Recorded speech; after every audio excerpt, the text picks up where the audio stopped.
নমস্কার বন্ধুরা, কেমন আছো সবাই? আশা করছি ভালো আছো। আমি হলাম তিথি, আর তিথি রান্নাঘরে তোমাদের জানাই স্বাগত। তো আজকে আমি বানাচ্ছি স্পেশালি আমার খুব পছন্দের একটি রেসিপি, মিষ্টি কুমড়ো দিয়ে পুঁই শাকের ঘন্ট। আর এটি খুবই টেস্টি আর ভীষণ স্বাস্থ্যকর একটি রেসিপি। তোমরা চাইলে ট্রাই করতে পারো। আমি তোমাদের জোর করব না যে ট্রাই করতেই হবে। ভালো লাগলে অবশ্যই করো, আর করলে আমাকে অবশ্যই জানিও। যারা সহজ আর ঘরোয়া রান্না পছন্দ করো তাদের জন্য এই রেসিপিটা একদম পারফেক্ট। চলুন দেখে নেই কীভাবে খুব সহজে এটা বানানো যায়। এটা বানানোর জন্য আমি প্রথমে কড়াইয়ে সর্ষের তেলটা গরম করে নিচ্ছি। তারপর এতে গোটা জিরে, তেজপাতা দিয়ে একটু ভেজে নেওয়ার পর তাতে আমি দিলাম পেঁয়াজ কুচি। পেঁয়াজ কুচিগুলোকে এবার ভালো করে ভেজে নিতে হবে। তারপর দিয়ে দেব লঙ্কা কুচি। তোমরা যেমন ঝাল পছন্দ করো সেরকম লঙ্কা দিও, আমি আমার পছন্দ মতো দিলাম। তারপর পেঁয়াজ আর লঙ্কাগুলো ভালো করে ভেজে নেওয়ার পর সেখানে দিয়ে দেব রসুন বাটা। এবার রসুনগুলোকে খুব ভালো করে ভেজে নিতে হবে যতক্ষণ না পর্যন্ত রসুনের কাঁচা গন্ধটা যায়।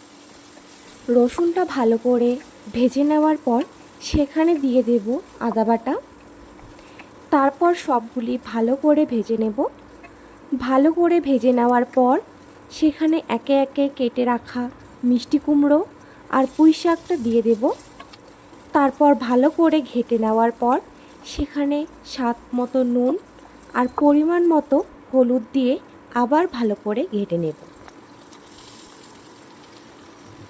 কিছুক্ষণ পুঁই শাক আর মিষ্টি কুমড়োগুলোকে মশলা দিয়ে ভালো করে ভেজে নেব যতক্ষণ না পর্যন্ত কড়াইয়ে লেগে যাওয়ার মতো ভাব আসছে। তারপর যখন ভালো করে ভাজাটা হয়ে যাবে তখন কিছু পরিমাণ জল দিয়ে ভালো করে ঘেঁটে ঢেকে দিতে হবে সিদ্ধর জন্য। আমার এই রান্নার ভিডিও দেখতে তোমাদের কেমন লাগে আমাকে কমেন্টে জানিও। আর তোমরা আমাকে একটু বলো যে তোমরা কি কি রান্নার রেসিপি দেখতে চাও, আমি সেগুলি রান্না করার চেষ্টা করব। আর হ্যাঁ, আমার রান্নার ভিডিওতে যদি তোমাদের কখনো মনে হয় যে আমার রান্না করতে কোথাও ভুলভ্রান্তি হচ্ছে, তো প্লিজ আমাকে সেই ভুলটা ধরিয়ে দিও, আমি সেটাকে শুধরানোর চেষ্টা করব।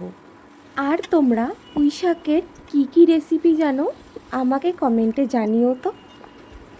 হয়তো তোমরা এমন কোনো রেসিপি জানো যেটা হয়তো আমি জানি না, তোমরা বললে তাহলে আমার জানা হয়ে যাবে।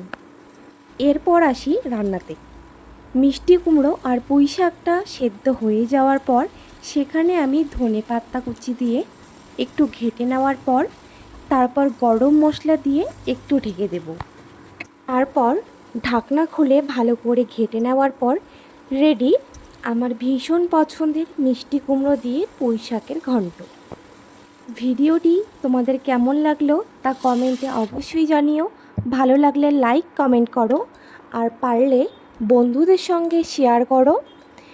আর এরকম ভিডিও পেতে চ্যানেলটি সাবস্ক্রাইব করে রেখো। সরি, আমি যে মাঝখানে জিরে গুঁড়ো লঙ্কা গুঁড়ো দিয়েছি সেটা ভিডিওতে বলতে ভুলে গেছি, তো পারলে ক্ষমা করে দিও। আর হ্যাঁ, আমার এখানে বলার মতো আর আমি কিছু খুঁজে পাচ্ছি না, তো আমার বলা আমি এখানেই শেষ করছি। তোমরা প্লিজ আমার বলাটা ইগনোর করে আমার রান্নাটার দিকে দেখো। আজ এখানেই শেষ করছি, দেখা হচ্ছে পরের ভিডিওতে। সবাই ভালো থেকো, সুস্থ থেকো, এটাই প্রার্থনা করি ভগবানের কাছে।